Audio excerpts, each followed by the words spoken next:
Hi,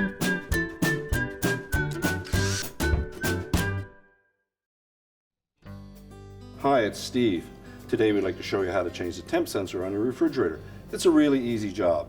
All we're going to need is a small flat blade screwdriver, a pair of wire strippers and crimpers, and maybe a 1/4 inch nut driver. Let me show you how we do it. Now before we begin this repair, the first thing we'll need to do is to disconnect power to the refrigerator. So if you can pull it out far enough to unplug it, or locate the electrical panel, turn off the appropriate breaker, or remove the appropriate fuse. Then our next step will be to remove all of the items that are in the freezer. So we'll start by pulling out the drawer. So the drawer fully pulled out, we'll next slide that upper basket forward. And lift it out and set it aside. Now to remove the lower drawer and the door, we're simply going to lift up on the front, and that will disengage 2 tabs at the front of those rails. And lift it off the back, and we can set that whole assembly aside. Now our next step will be to remove the tracks, and if we pull those out far enough that we can access these little locking tabs, we're just going to depress those.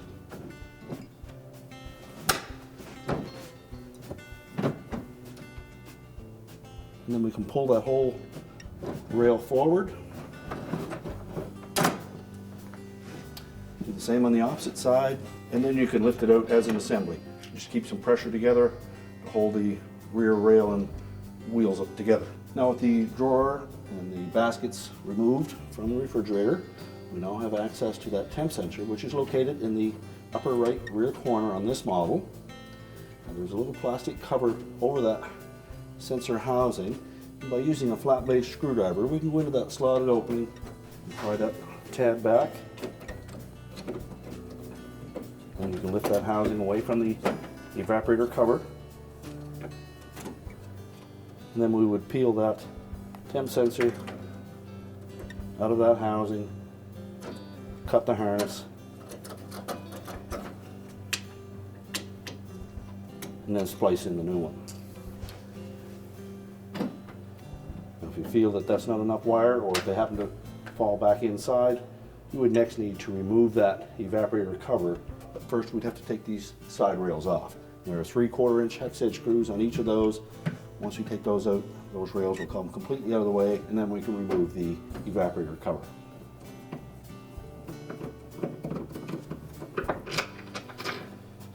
Just take all of those out.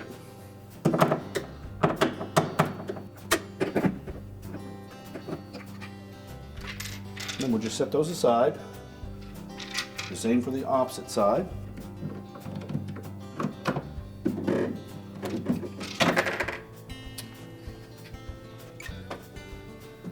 Now if your model is equipped with an ice maker, you would need to remove that next, as well as the wire harness connection to the back. Now our next step would be to remove this rear air grill. And then we'll need a flat blade screwdriver. And the top outside opening on either side, there's a little plastic tab. Just depress that towards the center.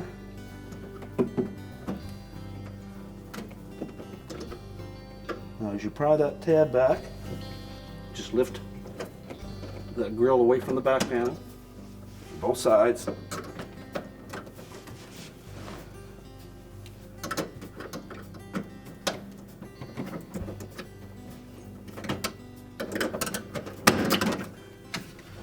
And then pop it off. Now next we'll remove this little cover on the temp sensor. Just take a flat blade screwdriver, go into that opening, pry the tab back, hinge it, and let it hang there. So next we'll remove the 4/4 inch hex head screws, one in each corner.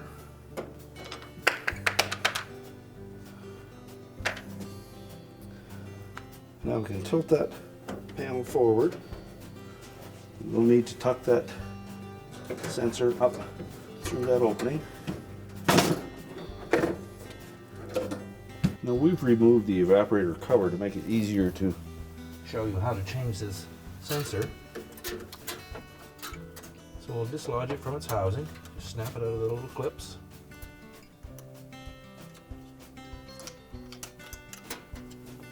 Remove it.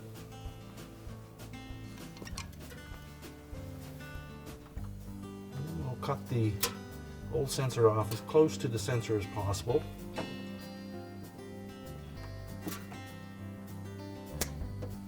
And we need to separate those leads. You may need a utility knife to just put a little cut on the end of that.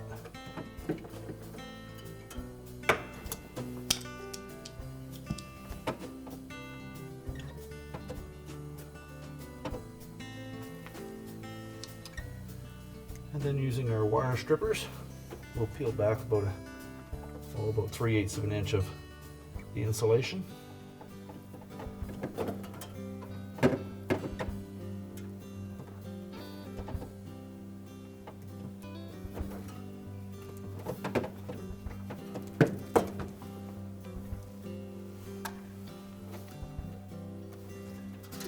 Use caution that we don't cut into any of the copper wire, and then just twist those strands together so it makes it nice and tight. Well, next we'll take the new sensor and we'll trim off most of that wire. We don't need all of that on there, just enough that we can splice it together. And again, we'll need to make a little slice in the end. Now that we have that sensor lead cut to a reasonable length, we'll just strip some of that insulation off, and again we'll twist those strands of copper together.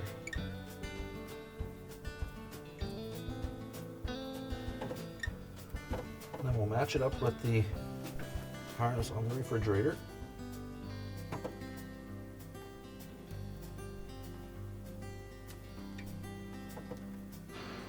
Twist them firmly together. Make sure we have good connection. We'll take the connectors that were supplied with the kit and crimp them over those joints.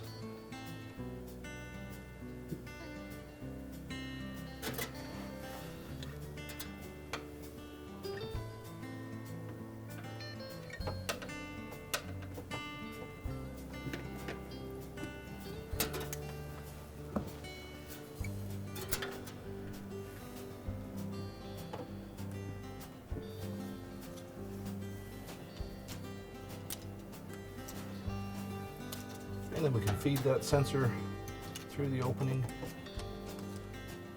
and clip it in the proper position. And now we're ready to put the evaporator cover back on. So we'll start by positioning that evaporator cover towards the back.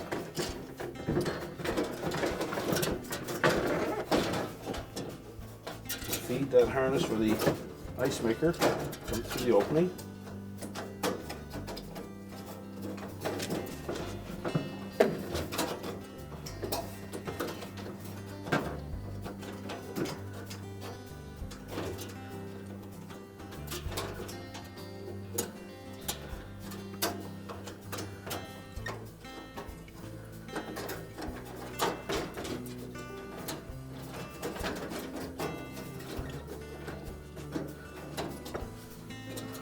And we'll just tuck this edge in first.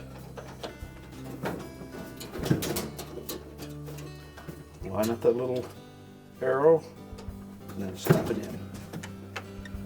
We'll lay the sensor over the front.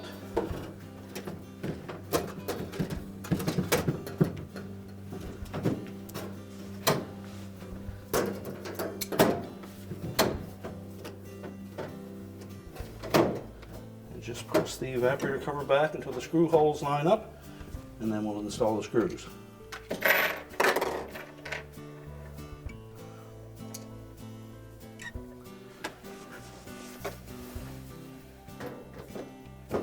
Now once we have all 4 screws secured, if your model had an ice maker in it, you would next put that on.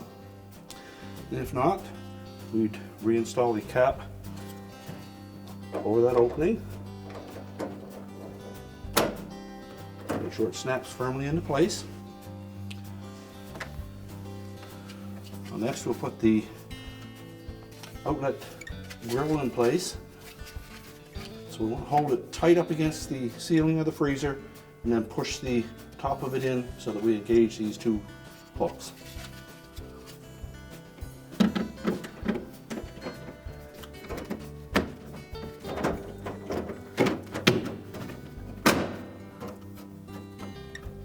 That way that little tab in the center lines up in the center of the grill on the bottom row. Next we'll put the sensor back into position.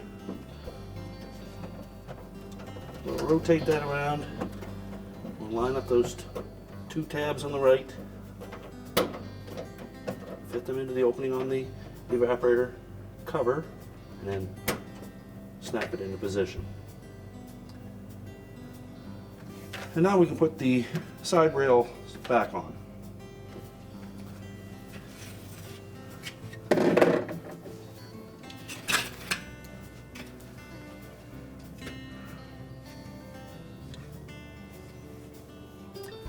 Just line them up,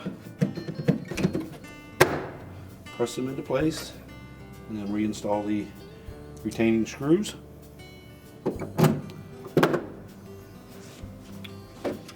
And do the same on the opposite side.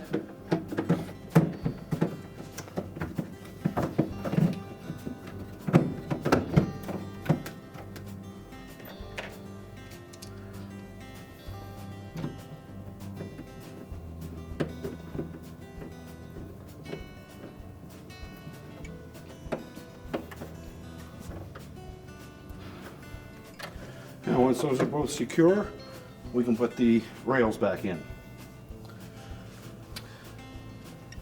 So if you manage to keep the two rails intact, we need to make sure that we line them both up so that the wheels turn at the same rate.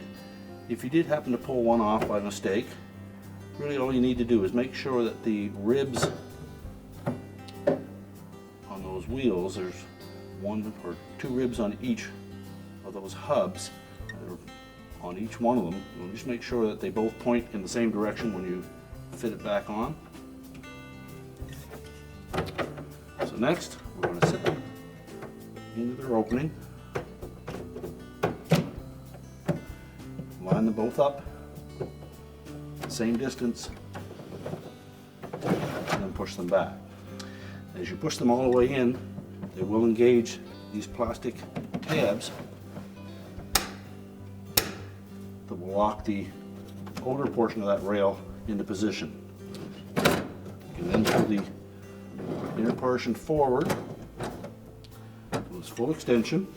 Now when reinstalling the drawer front and drawer, we need to line up this little hook tab on the rear and this one on the front, and they will fit into the notch towards the back and another notch towards the front of those rails. And this portion will fit down over top of the gear. Make sure the drawer extensions are pulled fully out.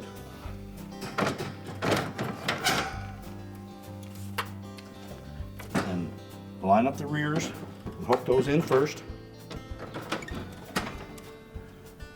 And just make sure that we hook that back portion in that slot first. And then just lower the front of the drawer down until it engages those. Check the action. Make sure it pulls it in evenly. And then we can install the other drawer. We can put our upper basket back in.